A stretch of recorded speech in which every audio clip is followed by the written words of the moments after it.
Hello வணக்கம். இன்றைக்கி நம்ம சேனலில் என்ன பார்க்க போகிறோன்னா, சுவையான வெஜிடபிள் பிரியாணி எப்படி செய்யலான்னு தான் பார்க்க போகிறோம். வெஜ் பிரியாணி பிடிக்காது அப்படின்னு சொல்கிறவங்களே இருக்க முடியாது. ஏன்னா எல்லாருக்குமே இந்த பிரியாணிங்கிறது ரொம்பவே பிடிக்கும். அதை எப்படி சுலபமாக சுவையாக செய்யலாம் அப்படிங்கிறது தான் நம்ம சேனலில் இன்றைக்கி பார்க்க போகிறோம். அதுக்கு தேவையான பொருட்கள் பார்த்திங்கன்னா, உங்களுக்கு என்ன காய்கறி பிடிக்குமோ அந்த காய்கறியை நீங்கள் யூஸ் பண்ணிக்கலாம். நான் அன்றைக்கி பீன்ஸ், கேரட், உருளைக்கிழங்கு, சோயாபீன்ஸ், அப்புறம் காலிஃப்ளவர் இருந்துச்சு, அதையும் நான் சேர்த்துக்கிட்டேன்.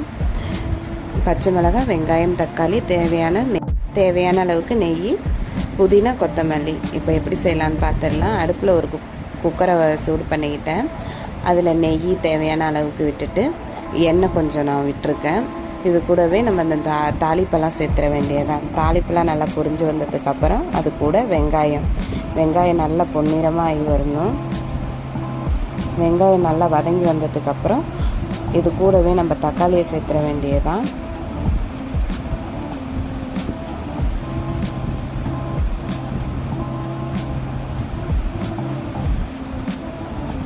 பாருங்கள், தக்காளி நான் பச்சை மிளகாவையும் சேர்த்துருக்கேன்.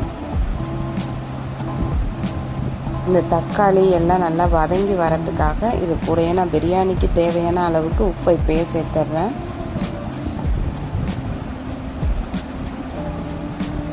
உப்பு சேர்க்குறப்ப இது கொஞ்சம் சீக்கிரமாக வதங்கி வரும்.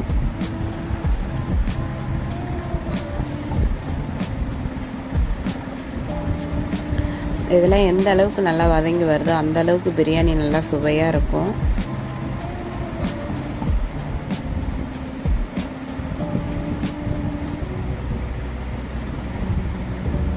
இது கூடவே இஞ்சி பூண்டு பேஸ்ட்டு நான் சேர்த்துக்கிறேன். இதில் ஒரு 2 ஸ்பூன் அளவுக்கு இருக்கும்.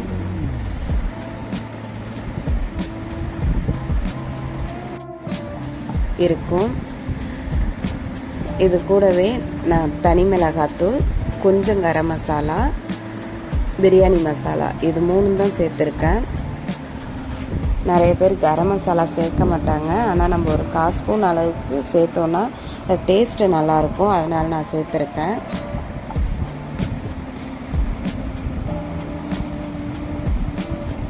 தனி மிளகாத்தூளும் நம்ம அதிகமாக சேர்த்துடக்கூடாது, ஏன்னா பிரியாணி காரமாயிடும். ஒரு 1/4 ஸ்பூன் அளவுக்கு தான் சேர்க்கணும். உங்களுக்கு காரத்துக்கு தகுந்த மாதிரி கூட நீங்கள் சேர்த்துக்கலாம். நான் பச்சை மிளகாய் சேர்த்துருக்கேன், அதனால் நான் கம்மியாக சேர்த்துக்கிட்டேன். இது கூடவே நான் தயிர் ஊற்றிக்கிட்டேன்.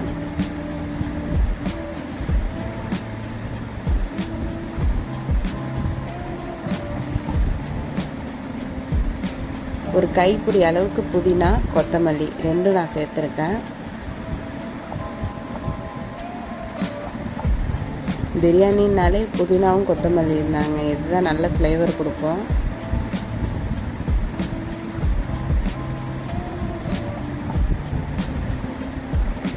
எல்லாம் நல்லா வதங்கி வரணும். ஒரு 1/2 லெமன் நான் சேர்க்குறேன்.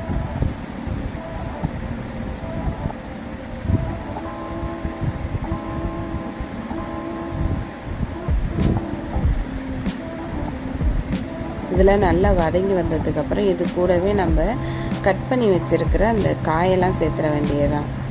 பாருங்கள், உருளைக்கிழங்கு, பீன்ஸு, கேரட்டு,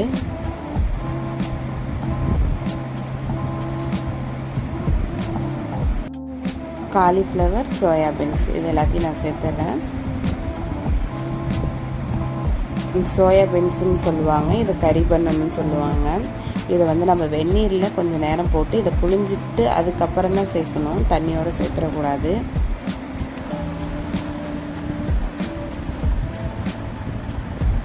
இப்போ இது கூடவே ஊற வச்சுருக்கிற அரிசியை சேர்த்துக்கிட்டேன். இது 1/2 மணி நேரம் ஊற வச்சுருக்கேங்க. ஆனால் இது நம்ம நார்மலாக நம்ம சாதத்துக்கு யூஸ் பண்ணுற அரிசி தான், பிரியாணி அரிசி இல்லை.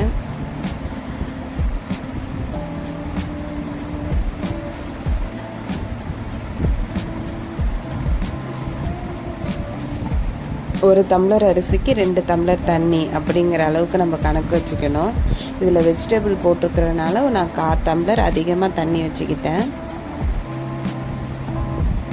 பிரியாணி எப்போதும் சுவையாக இருக்கணும் அப்படின்னு நினச்சிங்கன்னா நம்ம முந்திரி இல்லைன்னா பாதாம் இது ரெண்டுத்தில் ஏதாவது ஒன்று ஊற வச்சு லாஸ்ட்டாக அதை நான் மிக்சியில் வச்சு அரைச்சிட்டு சேர்த்துக்கோங்க.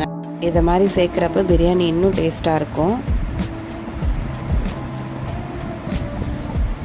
இப்போ இதை நல்லா கொதித்து வரணுங்க. கொதித்து வந்ததுக்கப்புறம் என்ன செய்யலான்னு பார்க்கலாம். பாருங்க நல்லா கொதித்து வந்துடுச்சு. இதுக்கு மேலே நம்ம வச்சு புதினாவையும் கொத்தமல்லி இலையும் தூவிட்டு இது மேலே நம்ம 1 ஸ்பூன் அளவுக்கு நெய் விட்டு அப்படியே நம்ம குக்கரை விசில் போட வேண்டியதான் மூடி.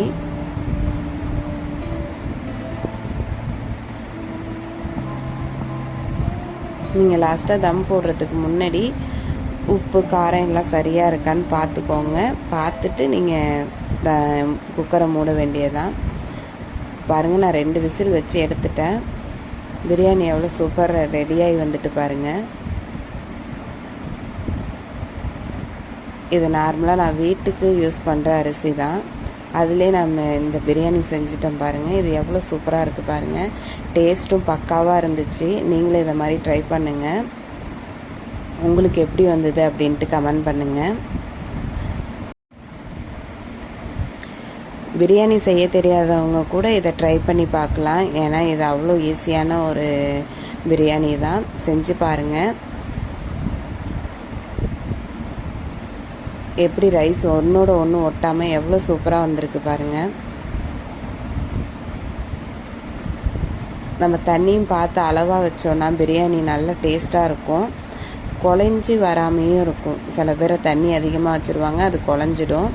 இது கரெக்டான அளவு பாருங்கள். எப்படி இருக்குது பாருங்கள். நீங்களும் ட்ரை பண்ணி பாருங்கள். தேங்க்யூ.